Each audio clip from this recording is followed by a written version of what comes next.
Halo semuanya, selamat datang kembali di On Road Indonesia. Pemerintah tengah membangun Tol Harbor 2 ataupun Tol Pelabuhan 2. Tol ini dimaksudkan untuk mengurangi kepadatan serta kemacetan arus lalu lintas yang ada di Tol Pelabuhan 1 dan membentang langsung dari arah Tanjung Priuk di sekitar JIS sampai ke arah Simpang Susun Pluit tanpa ada simpang susun lagi di tengahnya ataupun jalur keluar masuk tol.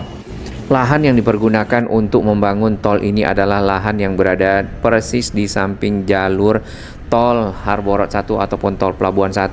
Banyak bangunan-bangunan liar yang sudah dibongkar di jalur tol baru ini ya.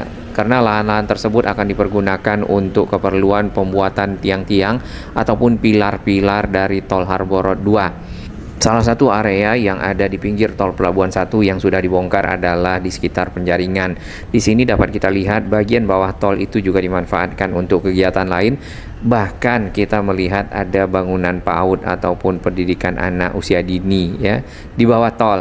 Selain itu, area ini juga kita lihat dimanfaatkan untuk lahan parkir serta penempatan barang-barang bekas ya. Untuk parkir sendiri ada kendaraan roda 4 di sini beberapa kendaraan, kemudian sudah banyak yang tertutup debu. Untuk lebih jelas kita bisa lihat peta yang ada di sini. Bentangan Tol Harbor 2 itu dari arah RE Marta Dinata yang ada di sekitar Tanjung Priuk, kemudian naik di sana ada rem on dan off ataupun jalur keluar masuk langsung menuju ke Simpang Susun Pluit di sisi kiri ataupun Junction Pluit. Panjangnya 9,675 km dan proses pembangunan itu dilakukan secara bertahap karena memang ada bagian-bagian tertentu yang didahulukan ya. Untuk total investasi yang kita bisa lihat di sini adalah hampir 16 triliun. Kurang lebih nanti seperti ini jalan RE Marta Dinata. Di bagian kiri ke arah pinggir rel itu akan ada tol baru layang dan itu adalah Tol Harbor 2. Sedangkan di seberang dari RE Marta Dinata itu ada Tol Harbor 1 yang sudah beroperasi saat ini. Di area jembatan yang menghubungkan Pelabuhan Sunda Kelapa ke arah stasiun kota ya atau tepatnya di Jalan Kali Besar. Di sini dapat kita lihat setelah rel itu pilar-pilar dari Tol Harbor 2 sudah berdiri. Bahkan di kedua sisi dari Tol Harbor 1 ataupun Tol Pelabuhan. Sebentar lagi launcher akan bergeser sedikit demi sedikit untuk menyambungkan di antara pilar menggunakan box-box girder. Box girder sendiri adalah beton pracetak ataupun beton yang sudah dicetak di satu lokasi kemudian dibawa ke sini.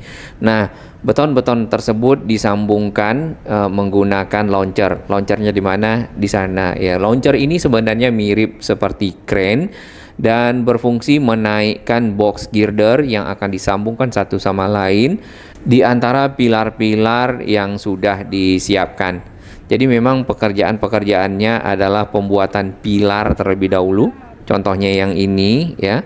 Kemudian baru dinaikkan box-box girdernya disambungkan satu sama lain menggunakan launcher. Setelah tersambung maka terbentuklah jembatan layang yang bagian atasnya nanti bisa dipergunakan sebagai badan jalan ya di beton, di aspal, kemudian disiapkan marka jalan, lalu penerangan dan seterusnya sehingga bisa beroperasi. Baik, kita akan berjalan ke arah seberang tol ya, Tol Pelabuhan 1 yang sudah ada di depan kita yang sudah beroperasi.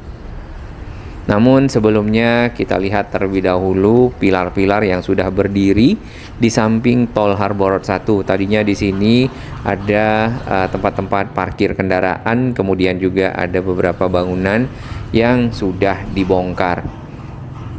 Dengan adanya pekerjaan Tol Harbor 2, maka bagian pinggir tol akhirnya bersih dengan sendirinya ya. Karena memang lahan-lahan ini dipersiapkan untuk pembangunan. Seperti biasa untuk keamanan pembangunan dari pilar ya, konstruksi dan lainnya, area ini ditutup dengan seng ataupun panel-panel, lalu untuk pembangunan pilarnya itu juga dipasang net yang direkatkan ke batang-batang besi steger.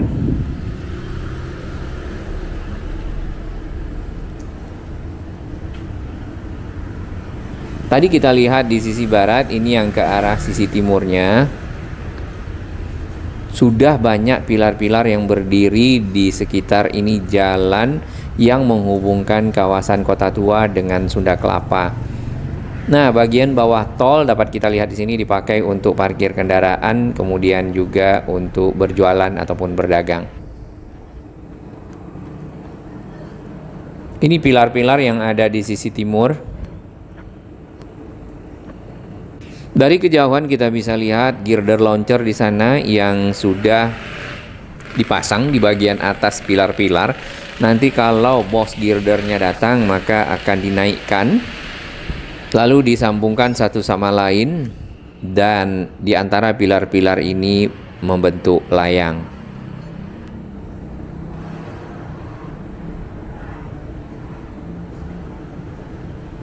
Secara desain awal ini akan menjadi tol double decker ya, ataupun tol bertingkat, ataupun tol di atas tol. Nah, untuk desain tol double decker yang sudah diimplementasikan, yang benar-benar double decker yang kita lihat adalah di Malaysia kemarin. Jadi tol itu tiangnya seperti pohon, kemudian ada cabangnya, satu itu ada tolnya, kemudian ada cabang lagi di atasnya, ada lagi tol, jalan tol di cabang yang tersebut. Baik, kita akan lihat ke sisi seberang, karena di sana juga merupakan area pembangunan dari tol Harbor 2. Walaupun ke arah JIS itu hanya ada di satu sisi ya, sedangkan di sini sudah dikerjakan dua sisi langsung dari tol Pelabuhan 1.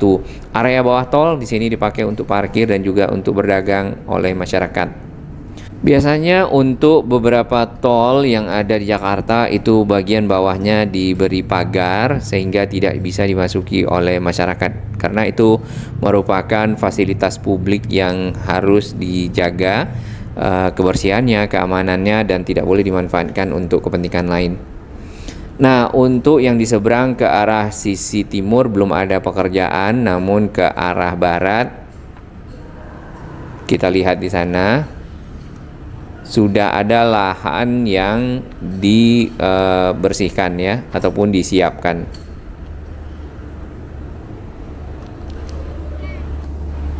Bagi Anda ataupun sahabat kami yang lewat di Sudirman Tamrin ataupun di kawasan Kuningan HR Rasuna Said, ya tentunya mungkin kawasan tersebut sudah cukup baik, cukup bagus, cukup tertata. Jakarta itu banyak memiliki kawasan-kawasan lain yang perlu mendapatkan perhatian untuk juga ditata, dibuat lebih bersih dan nyaman.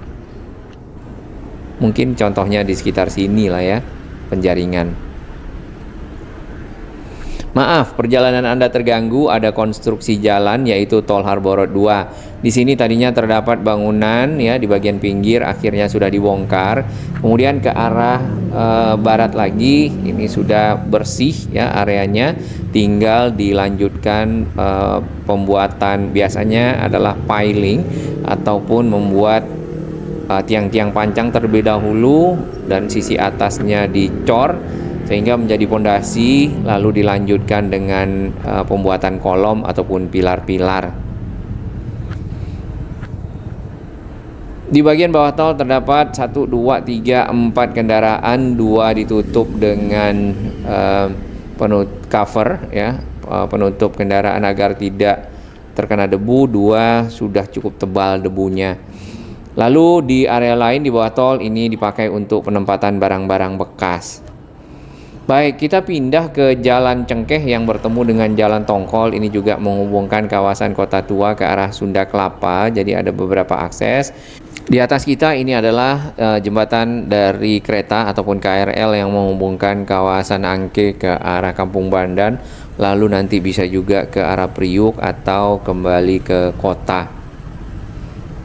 Nah, trotoar yang kita pakai di sini beberapa bagiannya itu dipergunakan untuk menaruh misal ini tempat minum ya ataupun berjualan.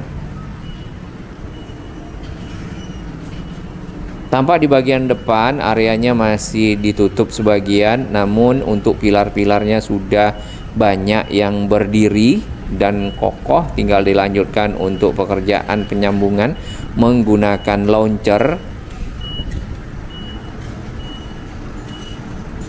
Area ini tadinya adalah area tempat parkir kendaraan-kendaraan berat seperti ini ya, trailer dan truk-truk lainnya. Jadi masih sama, truk-truk ini masih menggunakan lahan yang ada di area pembangunan Tol Harbor 2, pilar-pilarnya untuk parkir atau juga untuk keperluan lainnya.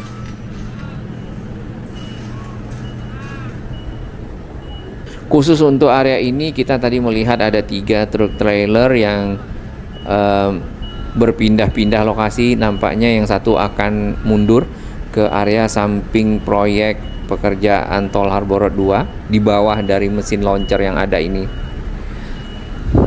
Nah, ini yang menarik dari mesin launchernya. Jadi kaki-kakinya itu ditaruh di atas pilar-pilar ya. Kemudian di bawah sudah ada box girder. Nah, itu sudah kelihatan ya, box girdernya sudah digantungkan. Kemudian nanti akan diangkat, lalu disusun-susun dan akhirnya sambung menyambung di antara pilar-pilar membentuk jembatan layang. Si launchernya itu setelah tersambung akan berpindah ujungnya ke pilar yang satu lagi. Dan itu bergerak ya, bagian atasnya bergerak menuju ke pilar berikutnya. Kemudian kakinya ditempelkan di atas pilar yang baru. Begitu terus sampai ke ujung sehingga semua box girder diangkat, disambungkan membentuk jembatan layang hingga selesai. Kurang lebih seperti itu. Fungsinya mirip crane ya, ataupun samalah kayak crane, jadi mengangkat dan memindahkan material, menyambungkan dan menatanya.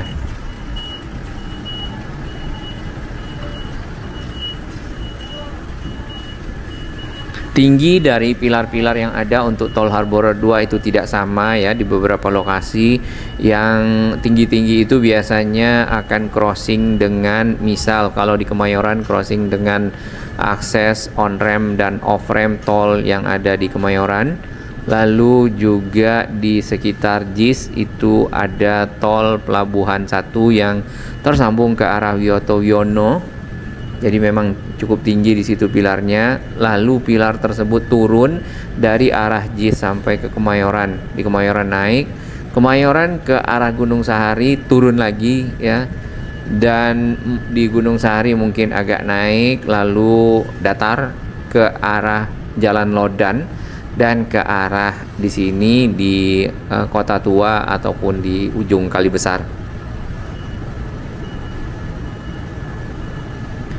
Ini truknya mundur ya ternyata. Nah, manuver-manuver truk seperti ini kadang menarik untuk dilihat karena lahan yang sempit, mereka harus bisa memindahkan kendaraan ya. Misalnya seperti ini mundur. Ini kalau misalnya ditambahkan dengan kontainer di belakangnya akan lebih challenging lagi ataupun lebih menantang.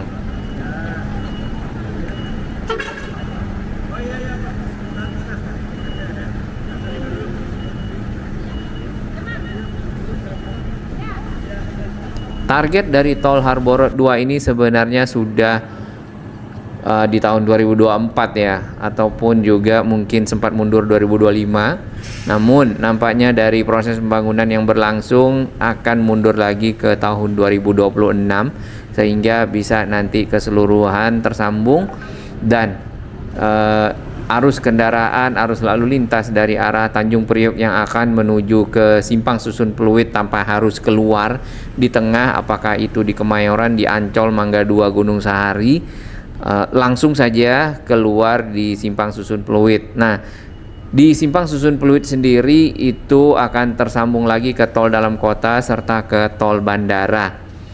Ya, tanah yang ada di sini itu milik Kodam Jaya. Jadi sudah milik pemerintah dan area ini tempat parkir truknya sudah mulai digeser ke arah utara lagi, sedangkan di pinggir tolnya itu mulai ada pekerjaan pengeboran untuk piling. Piling ini adalah proses pembuatan tiang-tiang pancang ke dalam tanah yang nantinya bagian atasnya itu akan menjadi pondasi ya. Dari pondasi berdirilah pilar-pilar, karena pilar-pilar itu butuh cengkraman ke dalam tanah yang ini agar kuat, dan itu fungsi dari tiang-tiang pancang yang ada di sisi bawah salah satunya. Posisinya persis berada di samping tol Pelabuhan 1 ya, ataupun tol Ancol ke arah Pluit yang sudah ada saat ini.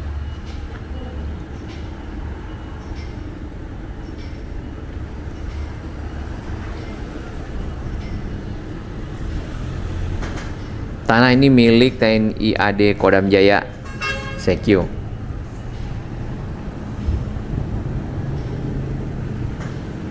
Aktivitas masyarakat jual beli ya di bawah tol tetap tidak terganggu, walaupun di sini proses pembangunan masih berlangsung.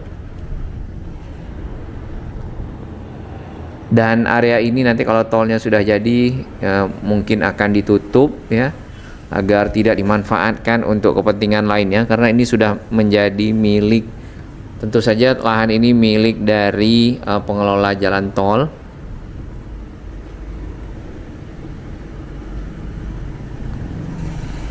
Baik, kita akan pindah lokasi lagi.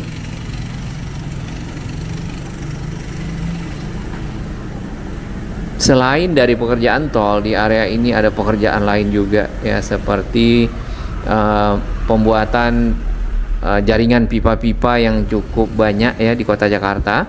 Kemudian salah satunya mungkin di area yang ada di sekitar kita. Pipa-pipa itu nanti akan berfungsi mengalirkan air-air limbah ke satu titik yang dipusatkan ya, kalau tidak salah di sekitar Muara Karang. Lalu di sana ada sistem instalasi pengolahan air limbahnya ataupun IPAL, dan air-air limbah itu nantinya akan dialirkan ke laut setelah dimurnikan. Baik, untuk lebih detail lagi lokasi-lokasi yang ada tol Harbor Road 2-nya, ini di sekitar JIS ada layang tol Harbor Road 2 yang terhubung langsung ke arah TGPA, dan itu ada on ramp dan off rampnya, jalur keluar masuk Tanjung Priuk Port Access. Kemudian ada juga yang ke arah Cawang, ke arah tol Wiyoto Wiono ya. Tol Wiyoto Wiono sendiri akan tersambung di dua sisinya, baik yang dari arah Ancol ataupun yang ke arah Ancol.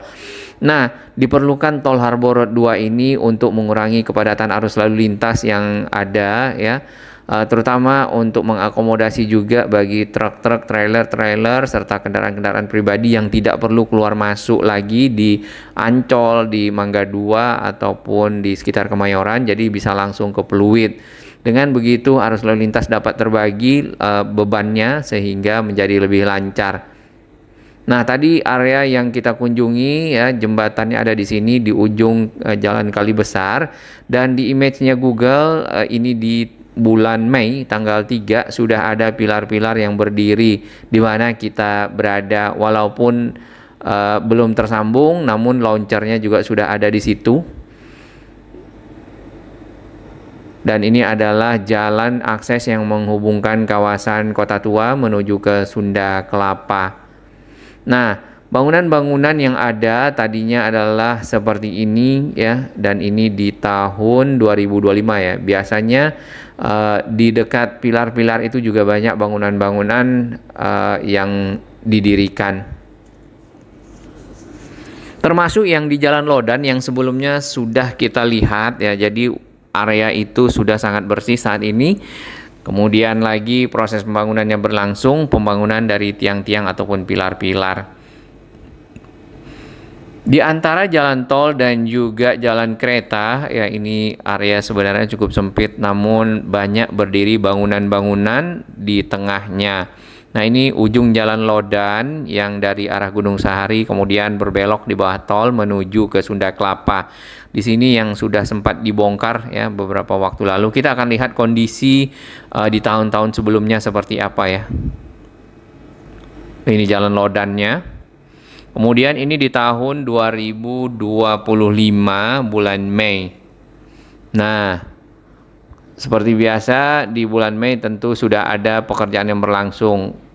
Bangunan-bangunan yang berada di pinggir jalan Lodan yang menyeberang ke arah kali, kemudian nanti akan tersambung ke Sunda Kelapa adalah seperti yang tadi.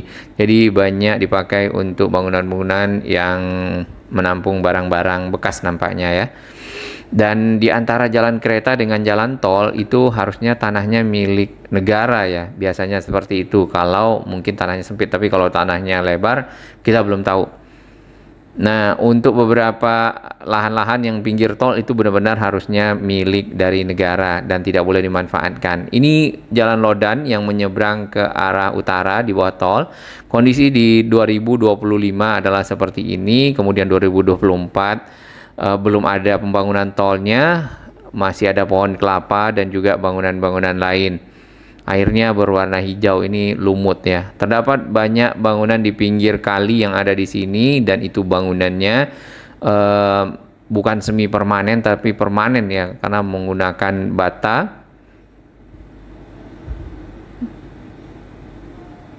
Dan ini adalah kondisi di tahun 2017.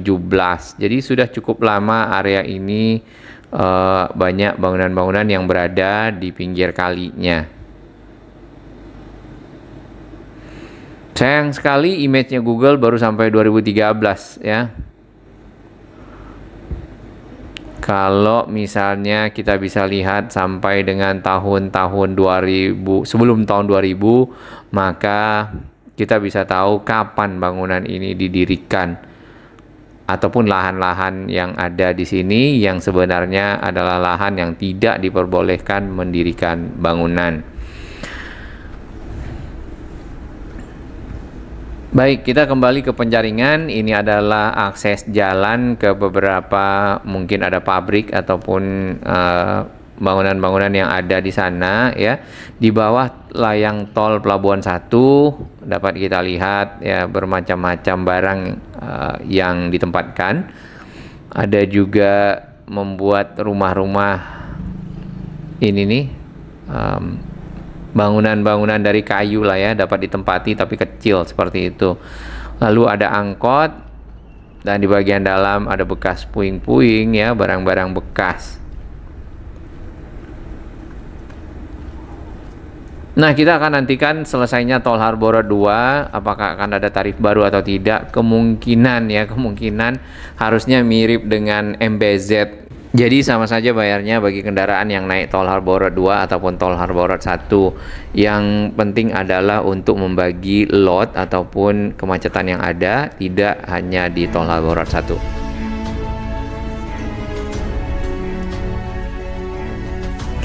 Bagi sahabat kami yang baru menemukan channel ini, silakan subscribe dan ikuti perkembangan informasi transportasi, infrastruktur lingkungan, Jakarta, Jawa Barat, dan sekitarnya menuju Indonesia yang lebih baik.